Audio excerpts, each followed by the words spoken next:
Hello friends, I am Rishik Singh and welcome to our channel Akshar curiosity. आज हम सॉल्व करेंगे क्लास 9th के math chapter first number system के एग्जाम्पल नंबर 6 और उसके आगे के कुछ एग्जाम्पल्स। तो हमारा एग्जाम्पल नंबर 6 है, so that 3.142678 is a rational number.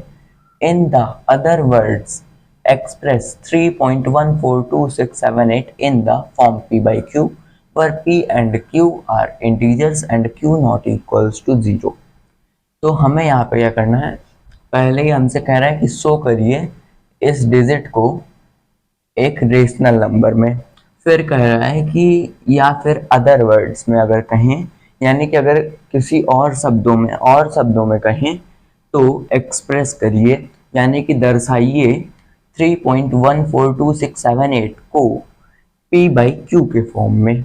यानी कि हमें इस नंबर को, इस डिजिट को हमें डेसिमल से हटा करके फ्रैक्शन में चेंज कर देना है एक रेशनल नंबर में।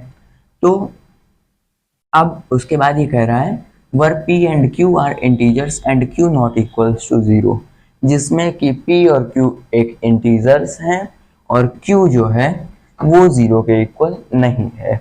यानी कि हमें इसे एक रेशनल नंबर में दिखाना है।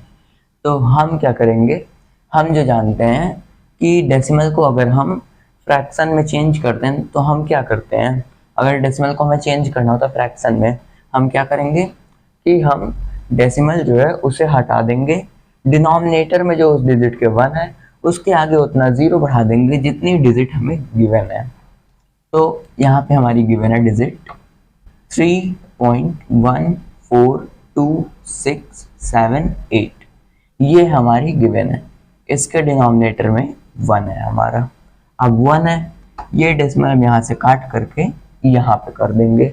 अब ये डेसिमल हमने यहाँ से काट के यहाँ किया, यानी कि हमने कितना नंबर इस डेसिमल को खिसका दिया, यहाँ से हटाया 1 2 3 4 5 6, हमने 6 नंबर पे खिसका दिया डेसिमल को, 6 नंबर तक हमने डेसिमल को खिसका दिया। तो ये हमारा डेसिमल हट गया। अब हमने हटाया 6 नंबर, हमारा डेसिमल खिसका, यानी कि 1 के आगे 6 0, ये 1 2 3 4 5 6, ये हमारा 1 के आगे 6 0 हो गया। अब ये हमारा जो है ये 3.142678, यानी कि ये जो हमारा नंबर है ये हमारा एक रेशनल नंबर में चेंज हो गया। अब अगर हम इसे वापस से डेसिमल में चेंज करेंगे तो अगर हम इसका डिनोमिनेटर के सारे जीरोस काट देंगे तो ये पॉइंट हमारा वापस यहाँ पे आ जाएगा। ये हमारा फिर से हो जाएगा 3.142678, ये हमारा फिर से आ जाएगा अगर हम इसके डिनोमिनेटर में जितने जीरो सारे जीरो अगर हम काट देंगे, तो हमारा आंसर इसका वापस यही आ जाएगा। तो यही हमारा इसका आंसर हो गया। हमारा आंसर आ गया 3.142678 अपॉन 1000000, ये हमारा इसका आंसर हो गया। तो हमारा ये जो एग्जाम्पल नंबर 6 है ये सॉल्व हो गया। एक बार फिर से हम अपना एग्जाम्पल नंबर 6 देखते हैं। तो हमारा एग्जाम्पल नंबर 6 है, so that 3.142678 is a rational number.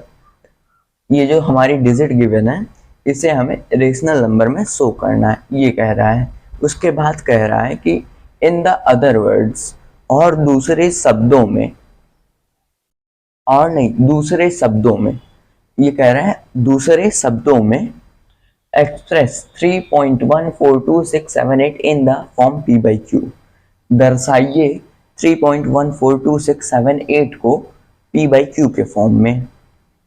Were p and q are integers, जिसमें कि p और q इंटीजर्स हैं, and q not equals to 0, और ये जो q है हमारा ये 0 के इक्वल नहीं है, ऐसा हमें इसे दिखाना है।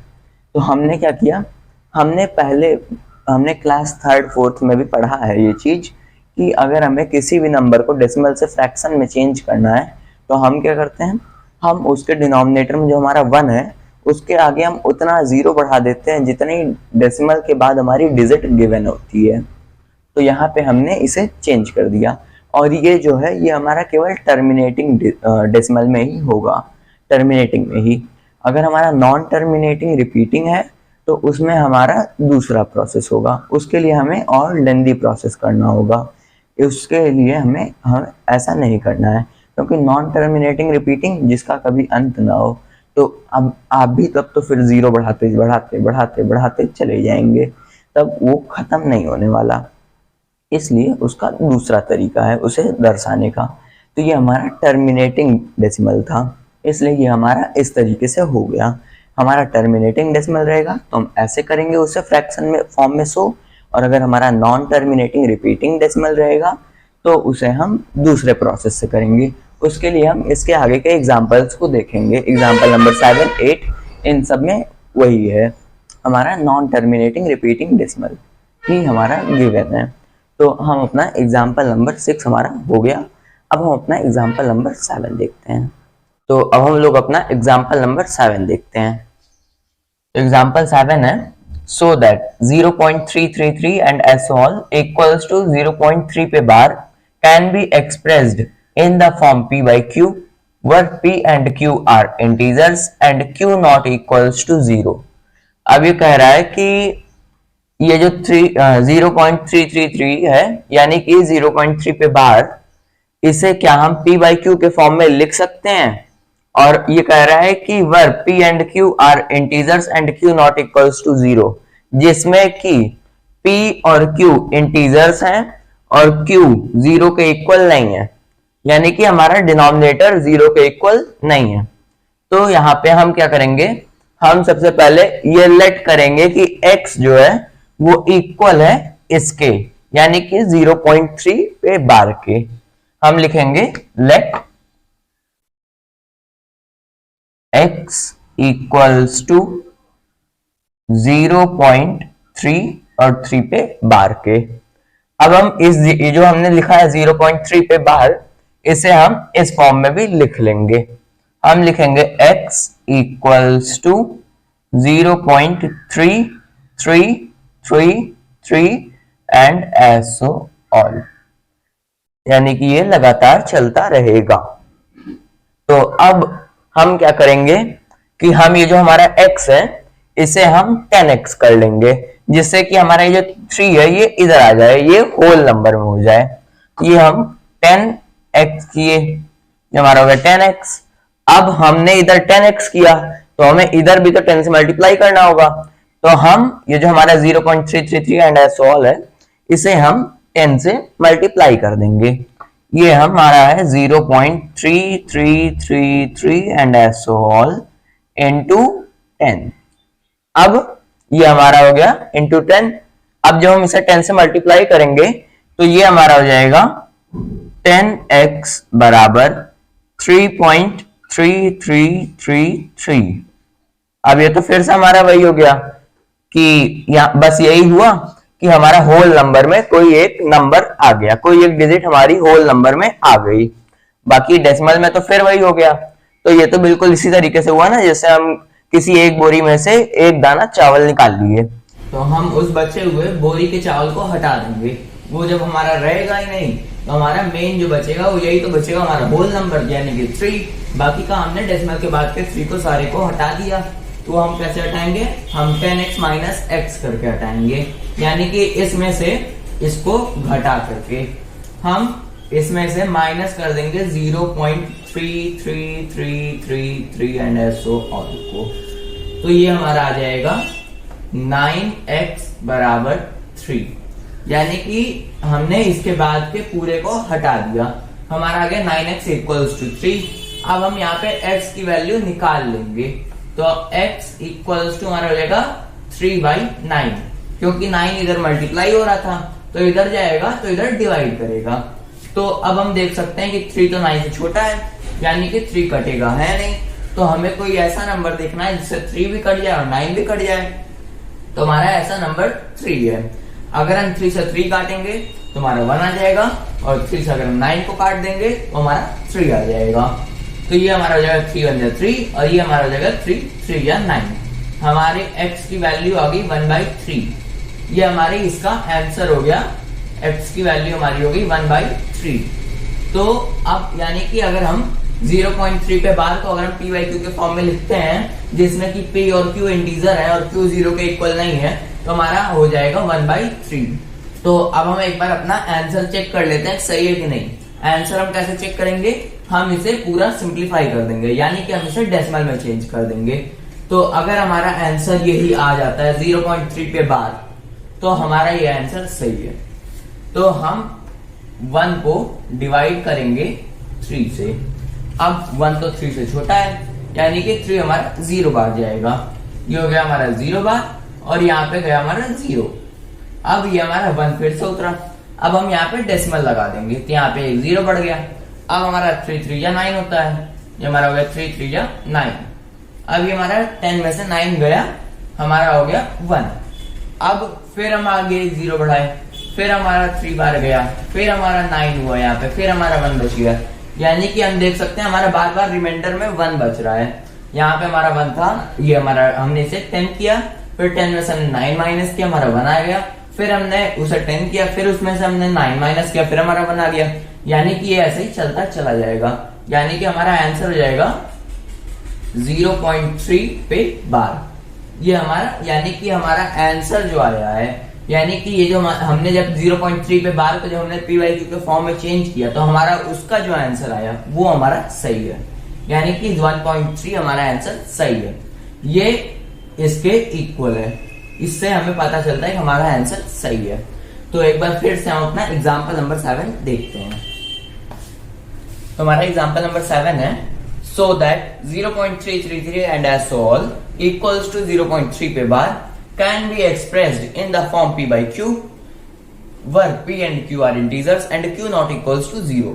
ये कह रहा है कि शो करिए, दर्शाइए 0.3 पे बार को, यानी कि ये इसके इक्वल है तो 0.3 पे बार को दर्शाइए p by q के फॉर्म में, जिसमें कि p और q इंटीजर्स हैं और q 0 के इक्वल नहीं है।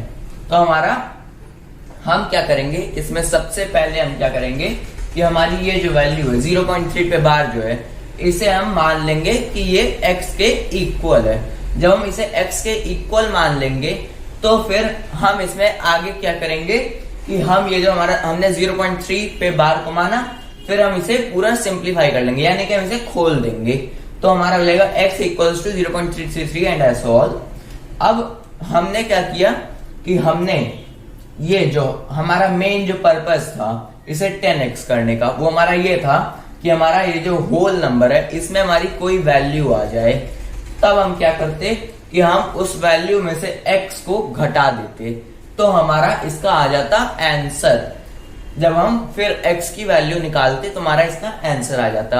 अगर यहाँ पे हमारा डेसिमल के बाद 1 नंबर दिया था जिसपे बार था, अगर इसकी जगह 2 नंबर दिया होता या फिर 3 नंबर दिया होता, तो 1 था तो हमने 10 से मल्टीप्लाई किया, 2 अगर रहता तो हम 100 से मल्टीप्लाई करते, 3 अगर रहता यानी कि 3 नंबर अगर रहता डेसिमल के बाद जिन पे बार रहता तो हम 1000 से मल्टीप्लाई करते।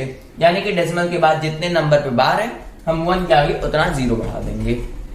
तो हमारा ये फिर हमने क्या किया कि हमने इसे x को माना इसके इक्वल, फिर हमने x को 10 से मल्टीप्लाई किया। जब हम x को 10 से मल्टीप्लाई करेंगे तो हम इधर भी 10 से मल्टीप्लाई करेंगे। ये हमारा नियम है कि जब हम इक्वल्स टू के इधर कुछ करते हैं तो हम उसे इधर भी करते हैं। ये हमारा इक्वल है, ये हमारा इक्वल है। तो अब हमने क्या किया फिर कि हमने यहाँ पर 10x किया तो हमने इधर भी मल्टीप्लाई किया, तो हमारा जो पर्पस था मेन 10x करने का वो हमारा हो गया। हमारा आ गया 10x equals to 3.333 and S on. फिर हमने क्या किया कि हमने इस 10x में से x को माइनस कर दिया, यानी कि जो हमारा x था 0.3 पे बार, इसे हमने 10x में से माइनस कर दिया। तो हमारा माइनस हुआ 3.333 and S all minus 0.333 and S all. तो फिर हमारा अब हम देख सकते हैं कि हमारा ये जो डेसिमल है इसके बाद तो सब कुछ सेम है, यानी कि ये पूरा कट जाएगा। इसके पहले डेसिमल के पहले इधर हमारा 3 है, इधर हमारा 0 है, यानी कि अगर हम 3 में से 0 को सब्ट्रैक्ट करेंगे तो हमारा 3 आ जाएगा। तो हमारा आंसर आ गया 9x इक्वल्स टू 3। अब हमने x की वैल्यू निकाल ली, यानी कि हमने आंसर निकाल लिया। हमने x इक्वल्स टू रखा 3 के डिनोमिनेटर में 9 को, क्योंकि इधर हमारा जो 9 था वो x से मल्टीप्लाई हो रहा था, तो इधर जाएगा तो 3 को डिवाइड करेगा, तो इधर हमारा 9 आया, ये हमारा हो गया 3/9। अब हम देख सकते हैं ये हमारा और कट रहा है, तो हम इसे काट देंगे, हमारा आ गया 1/3। लेकिन काटना इतना भी नहीं है कि वो डेसिमल में चेंज हो जाए, क्योंकि हमें p/q के फॉर्म में लिखना है ना। तो हमारा x की वैल्यू आ गई 1/3। अगर हम 1/3 को यानी कि 1 को अगर हम 3 से डिवाइड करें तो हमारा आंसर आ जाएगा 0.3 पे बार। तो हमारा एग्जांपल नंबर 7 सॉल्व हो गया। अब हम अपना एग्जांपल नंबर 8 देखते हैं। तो अब हम अपना एग्जांपल नंबर 8 देखते हैं।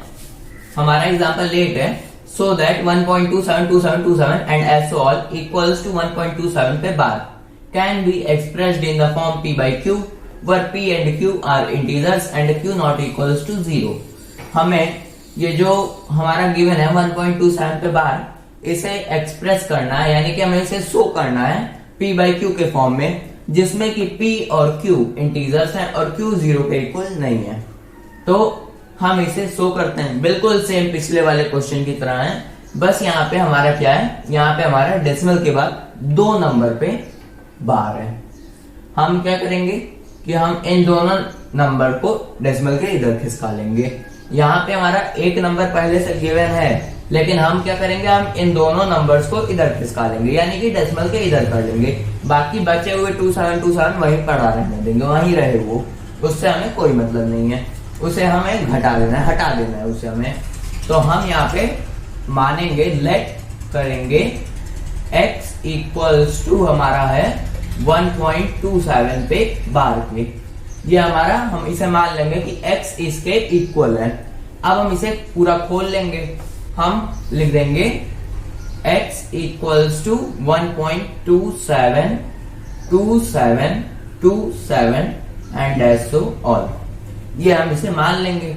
अब हम क्या करेंगे, हमें यहाँ पे डेसिमल के बाद हमारा 2 नंबर गिवन है जिसपे बार है, तो हम क्या करेंगे, हम 10 की जगह 100 से मल्टीप्लाई करेंगे x को, हम लिखेंगे 100x, यानी कि हमने यहाँ पे अभी भी मैंने बताया था आप लोगों को कि अगर हमारा डेसिमल के बाद 2 नंबर पे बार है तो हम 100 से मल्टीप्लाई करेंगे, डेसिमल के बाद जितने नंबर पे बार है हम 1 के आगे उतने 0 बढ़ा देंगे। ये हमारा हो गया 100x equals to 120.272727 and so on, यानी कि बाकी के भी सब इसी तरीके से चलते चले जाएंगे। तो अब हम क्या करेंगे कि हम ये जो 100x है इसमें से हम x को माइनस कर देंगे, यानी कि हम 127.272727 एंड सो ऑल में से हम 1.272727 एंड सो ऑल को माइनस कर देंगे। ये हमारा जगह 100x minus x equals to 127.272727 and so on minus 1.2727 and so on को हम माइनस कर देंगे इसमें से। तो ये हमारा हो जाएगा 99x इक्वल्स टू, अब हमने इधर 100x में से x को माइनस किया तो हमारा ये हो गया 99x, और इधर हम 127.272727 एंड सो ऑल में से माइनस करेंगे 1.272727 एंड सो ऑल को, तो ये हमारा हो जाएगा 126, क्योंकि हमने इधर ये हमारा एक होल नंबर इधर था 1 था, तो हमने 7 में से 1 को माइनस किया, हमारा 6 हो गया, बाकी ये 126 हो गया। बाकी डेसिमल के बाद ये जो हमारा इधर था और इधर था, ये दोनों नंबर्स हमारे इक्वल थे, तो हमने उसे माइनस कर दिया, हमारा आ गया 126.0। अब हम इसे हटा देते हैं क्योंकि हमारे किसी काम का नहीं है, जो काम का नहीं है उसे हमें हटा देना है, वो नहीं रहना चाहिए। तो अब यहाँ पे हम क्या करेंगे कि हम इस 99 को इधर लिख जाएंगे, हम x इक्वल्स टू कर देंगे 126/99। अगर हम इसे कर देते हैं और ज्यादा सिंप्लीफाई, यानी कि अगर हम 126 को 99 से डिवाइड कर देते हैं तो हमारा आंसर आ जाएगा 1.27 और 27 पे बार। ये हमारा आ गया x इक्वल्स टू 126 अपॉन 99। यही हमारा इसका आंसर हो गया। अगर हम 1.27 पे बार को p बाई क्यू के फॉर्म में एक्सप्रेस करेंगे तो हमारा यही आंसर हो जाएगा 126 अपॉन 99। तो ये हमारा इसका आंसर आ गया और ये हमारा एग्जांपल नंबर 8 भी सॉल्व हो गया। अब एक बार फिर से हम अपना एग्जांपल नंबर 8 देखते हैं। हमारा एग्जांपल 8 है so that 1.272727 and S all equals to 1.27 पे bar can be expressed in the form p by q where p and q are integers and q not equals to 0। अब ये कह रहा है कि दर्शाइए 1.272727 एंड एस ऑल जो कि equal है 1.27 पे बार के, इसे दर्शाइए p by q के फॉर्म में जिसमें कि p और q इंटीजर्स रहे और q 0 के इक्वल ना रहे। तो हमने इसे दर्शाने के लिए क्या किया, हमने सबसे पहले ये जो हमारा था 1.27 पे बार, इसे हमने मान लिया कि ये x के इक्वल है। फिर हमने क्या किया, इसे हमने पूरा खोल लिया, यानी कि हमने बार हटा दिया, हमने इस फॉर्म में लिख दिया। तो हमारा ये हो गया x equals to 1.272727 and S on. फिर हमने क्या किया कि हम यहाँ पे देख सकते हैं कि हमारा डेसिमल के बाद दो डिजिट हैं जो कि बार बार रिपीट हो रही हैं, 2 और 7। हमारा बार बार ये क्रमशः रिपीट हो रही हैं, 27 27 27 27 इस तरीके से हमारी ये रिपीट होती चली जा रही हैं। तो हम क्या करेंगे, हम x को 100 से मल्टीप्लाई कर देंगे। हमें क्या करना है कि हमारा ये 1x इक्वल है इसके, हम क्या करेंगे कि हमारा डेसिमल के बाद जितने डिजिट रहेंगे जिन पे बार रहेगा, हम उतने को उस 1 के आगे उतना 0 हम बढ़ा देंगे। तो हमने यहाँ पे 100x किया, 100x हमारा इक्वल हो गया 127.272727 एंड एसो ऑल के। फिर हमने क्या किया कि अब इससे तो हमें कुछ मिलने वाला है नहीं, तो हम क्या करेंगे कि हम इसमें से इसको माइनस कर देंगे। अगर हम इसमें से इसको माइनस कर देते हैं तो ये हमारा p बाई क्यू के फॉर्म में आराम से हम इसे चेंज कर सकते हैं। तो ये हमारा x के इक्वल है और ये हमारा 100x के इक्वल है, यानी कि हम इसमें से इसको आराम से माइनस कर सकते हैं। तो हम यहाँ पे 100x में से x को माइनस कर देंगे और इधर भी तब हमारा ये 127.272727 में से, यानी कि 127.272727 एंड एसो ऑल में से हमारा माइनस होगा 1.272727 एंड एसो ऑल। तो ये हमारा हो जाएगा 99x इक्वल्स टू 126, क्योंकि ये हमारा 127.272727 एंड एसो ऑल है और ये जो हमारा डेसिमल के बाद जो डिजिट है ये हमारी इसके भी डेसिमल के बाद के डिजिट्स के इक्वल है और डेसिमल के पहले इसके 1 है और इसके डेसिमल के पहले 7 है, 127 है। तो हम 127 में से ये 1 माइनस कर देंगे इधर, ये जो हमारा होल नंबर है इसमें, और उधर जो हमारा डेसिमल में है वो हमारा बिल्कुल सेम है, इधर भी, यानी कि वो हमारा पूरा हट जाएगा। तो हमारा आंसर हो जाएगा 99x इक्वल्स टू 126। ये अभी हमारा आंसर नहीं आया है, ये हमारा इसमें से इसको माइनस करने के बाद जो आंसर आया वो है। आंसर हमारा यहाँ पे आया। ये फिर हमने क्या किया, हमने 99x जो था इसे हमने इक्वल रखा 126 के। फिर हमने क्या किया कि हमने इस 99 को इधर से उठा करके इधर रख दिया, यानी कि अगर हम इस 99 को इधर से इधर कर देते हैं तब भी हमारा ये जो x है वो इक्वल रहेगा 1.272727 एंड एसो ऑल के, यानी कि 1.27 पे बार के। ऐसे ही पिछला भी हमारा था, पिछले में हमने क्या किया था, हमने 10x किया, उसको फिर उसमें से 1x माइनस कर दिया, हमारा 9x इक्वल्स टू आ गया था, 9x इक्वल्स टू हमारा आ गया था 3। फिर हमने 9 को उधर ट्रांसफर कर दिया, हमारा हो गया x इक्वल्स टू 3/9। वैसे हम यहाँ पे क्या करेंगे, हम इस 99x जो हमारा ये है ये इक्वल है 126 के, हम इस 99 को इधर से उठा के इधर ट्रांसफर कर देंगे तो ये इसके डिनोमिनेटर में चली जाएगी और हमारा आंसर आ जाएगा x इक्वल्स टू 126/99। यही हमारा इसका आंसर हो जाएगा। तो हमारा ये एग्जांपल नंबर 8 भी सॉल्व हो गया। तो अगर आपको इस वीडियो में कुछ भी ना समझ में आया हो तो आप मुझे कमेंट सेक्शन में पूछेगा, मैं आपको उसका जवाब अगले वीडियो में दूंगा। और अगर आपको इसके पहले के एग्जाम्पल यानी कि एग्जाम्पल नंबर 5 या एक्सरसाइज 1.2 या उसके पहले के एग्जाम्पल या उसकी एक्सरसाइज 1.1 एक्सरसाइज या इस चैप्टर का एक्सप्लेनेशन आपको कुछ भी चाहिए तो मैंने सब डिस्क्रिप्शन बॉक्स में दे रखा है, वहां पे मैंने प्लेलिस्ट की लिंक दे रखी है। उस प्लेलिस्ट की लिंक को आप जब टच करेंगे तो प्लेलिस्ट ओपन हो जाएगी और उस प्लेलिस्ट में इन सब चीजों के वीडियोस पड़े हुए हैं, चैप्टर फर्स्ट के अभी तक मैंने जितने भी वीडियोस डाले हैं। और अगर आपको हमारे वीडियोस पसंद आते हैं तो आप हमारे वीडियोस को लाइक तथा शेयर करें और चैनल को सब्सक्राइब करें। और अब हम मिलते हैं अगले वीडियो में आगे के एग्जाम्पल के साथ।